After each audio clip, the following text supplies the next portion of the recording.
మరో బ్రేకింగ్ చూస్తున్నాం. వివేక హత్య కేసుపై సుప్రీంకోర్టు కీలక నిర్ణయం తీసుకుంది. సిబిఐ దర్యాప్తు కొనసాగించే విషయంలో ట్రయల్ కోర్టులో మరో పిటిషన్ దాఖలు చేయాలని వైఎస్ సునీతకు సూచించింది. పిటిషన్ దాఖలు చేసేందుకు 2 వారాలు గడువు ఇచ్చింది.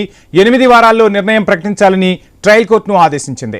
మెరిట్స్ ఆధారంగా నిర్ణయం తీసుకోవాలని చెప్పింది.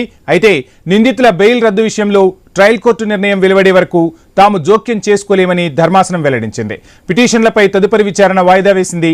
ఈ కేసులో తదుపరి దర్యాప్తు కొనసాగించేందుకు సిద్ధంగా ఉన్నామని సిబిఐ తరపు న్యాయవాది కోర్టుకు తెలిపారు. మరింత దర్యాప్తు చేయాలని పిటిషనర్ కోరుతున్నారని, కోర్టు ఆదేశాలిస్తే దర్యాప్తు కొనసాగిస్తామని వెల్లడించారు.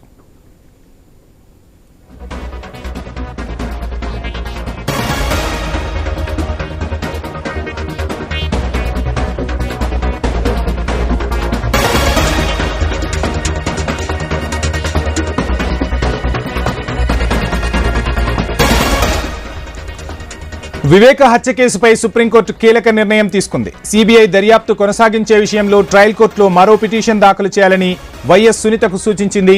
పిటిషన్ దాఖలు చేసేందుకు 2 వారాల గడువు ఇచ్చింది ధర్మాసనం.